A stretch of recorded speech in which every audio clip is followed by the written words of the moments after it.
What's going on, guys? Juicy Reviews here, and in this video we're going to be reviewing Tyler the Creator's latest body of work, Chromakopia. And straight off the bat I'm going to say this addition to the artist's 7 album discography does as much good as it does bad.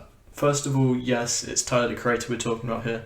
It's pretty impossible that this album wouldn't be good in some way, but when comparing this to the likes of Call Me If You Get Lost and Flower Boy, this thing kind of falls flat on its face. I mean, the songs that are noteworthy can really only be counted on the fingers of one hand alone, and I feel like a lot of the genius of this album goes into the whole story and a few of the topics, but there's not too many good songs here.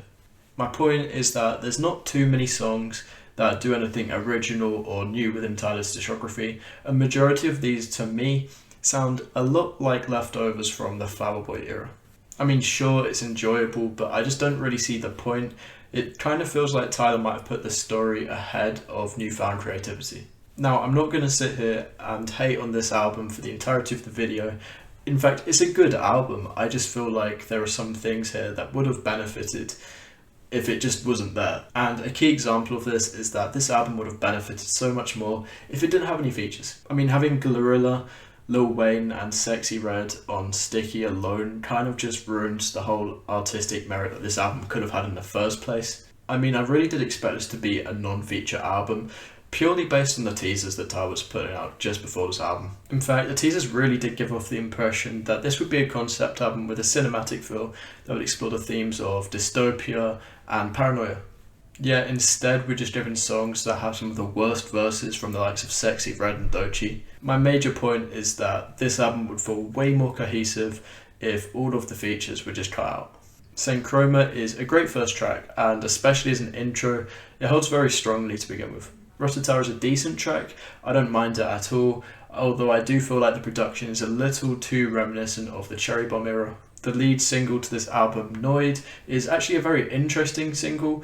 I think it begins with a dark atmosphere and it ends with a more positive atmosphere. The outro to this song has a lot more substance in its composition, however I do prefer the lyrical aspects of the beginning of this track. Take Your Mask Off was a track that I had so much hope for when I heard the snippet, but ultimately the way he ended up using the chorus just felt extremely out of place and boring in context of the entirety of the song. The problem with this album is that the songs have to share a space in the track list with other songs that are completely different from any of the themes previously mentioned, which really does not go well with the more emotional tracks. And Thought I Was Dead is a prime example of this.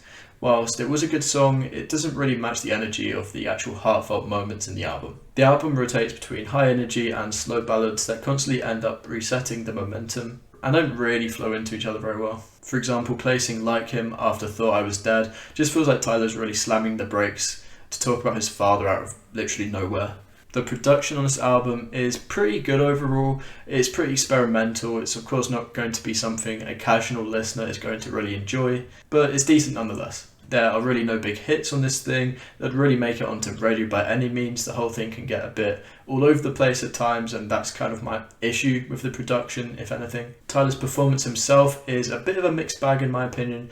There are numerous occasions where a verse might get repeated a few times, similarly to how it was done with Flower Boy, but it becomes way too overused on this album.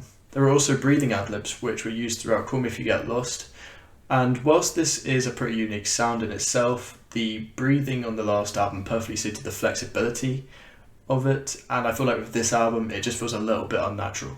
There are even certain topics that he mentions on this album repeatedly, to the point he doesn't really discuss too many original ideas. It's just the same points repeated over and over. Now, I will say that when he does have something emotional to rap or sing about, that is really when Tyler shines. For example, on track 5, Hey Jane, I believe it's called, that is an amazing track. I mean, the whole thing just feels like it's missing this key component that Tyler normally puts into his best work, and it's definitely just not here.